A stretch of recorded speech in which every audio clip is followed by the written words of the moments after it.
Hello, Cancer, Sun, Moon, Rising, and Venus signs. Kamusta kayo? Sana po ay nasa mabuti kayong kalagayan. Welcome back po sa Star Tarot.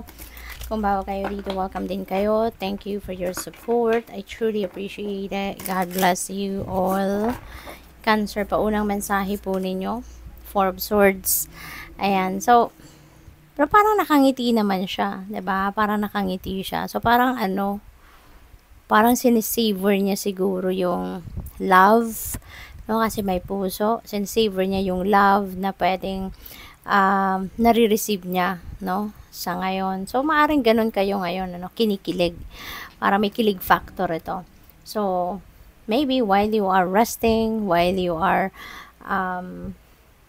nagninilay-nilay. So, parang ini-enjoy ninyo, ninanamnam ninyo, kumbaga, yung pagmamahal siguro at pag-ibig, no, na binibigay sa'yo ng kung sino man mahal ninyo sa buhay. So, this is, parang kinikilig yun na napipick up ko dito for some of you. And, for others of you, kailangan ninyo ng kailangan nyo lang ng pahinga. Kailangan lang ninyo ng me time, no? So, maybe this is what is, what you're going to do right now. Baka na-miss nyo lang yung sarili din ninyo. No, na mapag-isa lang kayo, yung hindi muna kayo magtatrabaho, hindi muna kayo mag-iisip, yung gano'n, no? So, talagang chillin lang. Maaaring yun ang gusto ng iba sa inyo sa ngayon. Two of Wands, planning stage. Ito, strategizing stage. Baka meron kayong iniisip, may mga plano kayong gustong gawin, no? At pwedeng may travel or pwedeng yung gusto ninyong gawin dito might involve travel, pwedeng ganon. Baka ang iba sa inyo dito nagpaplano to buy a car, diba? May car dito, so pwedeng yun ang iniisip ninyo. Baka nag-iisip kayo kung anong model, anong klase, anong brand, maaring mga ganon, Or, since meron tayong globe dito, baka international travel yung iniisip ng iba sa inyo. Maybe you're going to expand, no, in other countries, kung ano man, pag-aaral, negosyo, no, maring mga ganon. So, depende yan sa inyong sitwasyon. But, you're making plans. You're thinking, no, sa ngayon. What else? We have Three of Wands. Wow. So, mabilis. Mabilis ang development dito. Mabilis ang progress. Kasi kung sa Two of Wands, pinagpaplanuhan nyo pa lang ang gagawin ninyo. Sa Three of Wands, implementation stage na to. You are going to start to implement, no? Kung ano man ang mga gusto ninyo. You're going to start to implement kung ano man yung mga dreams ninyo, 'di ba? May mga pangarap siguro kayong gustong gawin sa buhay at ngayon agad-agad baka nandiyan na yung mga resources ninyo, nandiyan ang opportunity. Kaya parang eto na, 'di ba? Now is the time. This is the perfect timing. I-roll out ko na yung plano. So maaring ganon. Others of you naman may travel, no? Baka kayo'y naghihintay na lang ngayon ng travel documents ninyo, baka kayo naghihintay na lang ng sasakyan ninyo, 'di ba? Or naghihintay na ng date ng pag-alis, pwedeng ganon. So, good luck sa'yo, no? What else? We have Queen of Swords. Ayan. So, this is a reminder para sa iyo to communicate clearly and effectively. Okay? Communicate clearly and effectively. At kung ano yung kailangan ninyo, kung ano man ang klaseng transactions ang kailangan ninyong harapin dito, make sure, no, tandaan ninyo na makipag-usap ng maayos, makipag-usap ng totoo, no? Be true to yourself para yung kung ano man ang magiging kalabasan ng usapang ito is wala kayong pagsisisihan kasi naging totoo kayo sa sarili ninyo, kung anong inisip ninyo, sinabi nyo, kung anong nararamdaman ninyo, yun talaga ang pinahayag ninyo. So, kumbaga, you've been transparent, diba, sa iyo at sa mga kausap ninyo. Kaya kung ano man ang maging resulta ng mga pakikipag-usap na to, wala kayong pagsisisihan kasi ginawa ninyo kung ano ang dapat. We have cleansing waters. Purification activates vibrant life force. Cleansing, no? Cleansing, clearing, decluttering, yung ganon. Parang you're going to purify your life. You're going to purify yourself dito with the cleansing waters.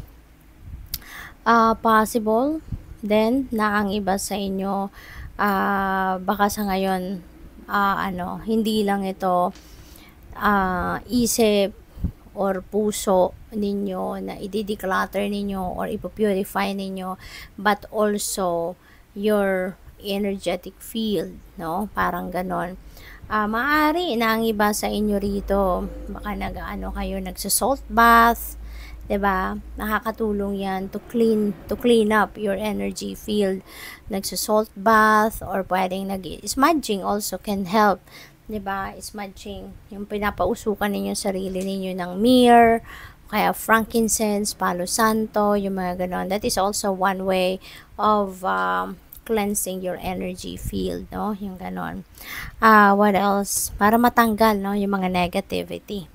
First light, beginning a new cycle. Ayan, you're going to start a new life, no? You're going to start a new cycle.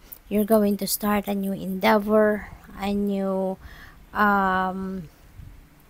endeavor, a new venture, yung ganon. Kaya maganda to. Possible din, Cancer, na ang iba sa inyo rito is siguro yung mga plano ninyong ito, since this is already implementation stage, so pwedeng ito na yung sisimula ninyo. Baka magsisimula kayo ng bagong negosyo, pag-aaral, 'di ba? Pwedeng ganon, or pwede rin relationship, 'di ba? Depende sa inyong sitwasyon.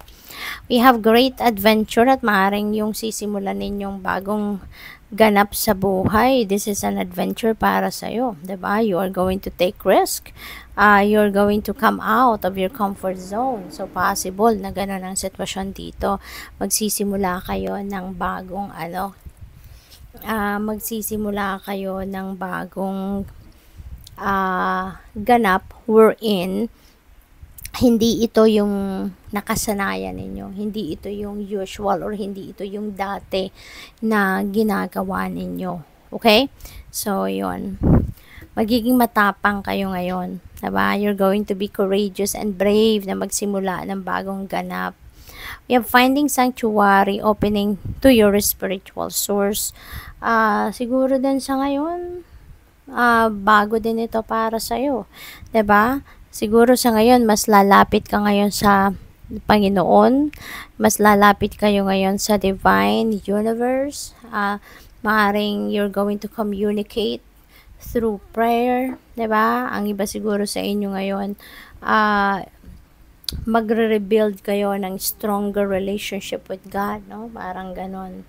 Kaya maaring ang iba sa inyo gusto ninyong magnilay-nilay, magmuni-muni, because you want to communicate, no, with the divine.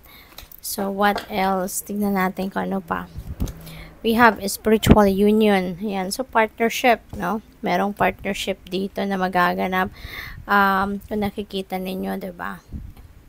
Ayan. Pantay na pantay. In sync, no? So, click na click kayo na kung sino man. Kung sino man ang dadating sa buhay ninyo dito para maging kapartner ninyo sa buhay. Pwedeng romantic relationship ito na mabuo, love connection, pwede rin na bagong kaibigan, 'di ba? Whoever that is na papasok sa buhay ninyo, maganda ang magiging relationship ninyo kasi in sync kayo with each other, you will be on the same page. Kumbaga, maybe parang masasabi ninyo na you are on the same wavelength. Kaya kahit sa unang pag-uusap pa lang ninyo, ramdam ninyo na parang click na click kayo. Kaya magiging maganda ang inyong relationship. Prosperity begins. This is a new beginning. No? Cancer, this is a new beginning energy. Possible na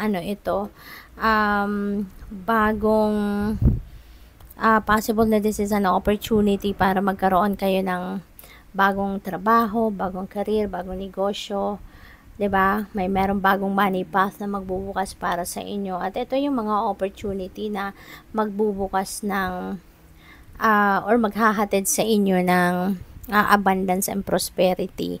Magsisimula kayong mag-grow dito, no, ng inyong kaperahan, aspeto. Magsisimula kayong baguhin ng landscape ng inyong financial aspect of life. Pwede rin na mayroong mga dadating na pera dito, no? Ito na yung simula ng inflow of money. Ito na yung simula ng inflow of abundance. So what else? We have number 3, recognition and reward.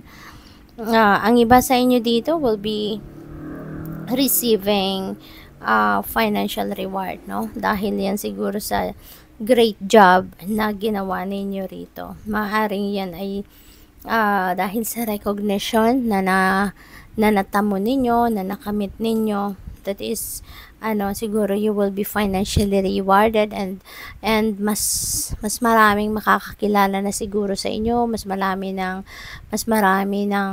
para magiging sikat ka na, no? Yung ganoon. Kasi mas marami na makaka-appreciate ng trabaho ninyo. We have disruption. Mayroong mga pagbabago, no, na magaganap dito sa buhay ninyo. Pero yung pagbabagong ito, hindi ninyo kagustuhan. Hindi ninyo ito initiative, no? Parang yung universe dito ang gagawa nito. Parang shake up ng slight, kumbaga, ang buhay ninyo. Kaya merong mga changes na mangyayari rito na ikakagulat ninyo. But at the end of the day, you will realize na sana, no, noon mo pa to ginawa. Sana kayo na lang ang gumawa ng ganito noon pa, 'di ba? Kasi kung saan kayo dadalhin, no, ng disruption na ito, you will be happy, you will be contented, you will be fulfilled, kasi i-align ka ng sitwasyon na to sa kung saan ang purpose ninyo, kung saan ang destiny ninyo, no? Kaya lang, yun nga, dahil may gulat factor ito, may surprise element ito, kaya sa una, baka ma-overwhelm kayo or may discomfort kayong maramdaman. Pero sa una lang, no? So, good luck. Thank you for watching Love and Light. Namaste.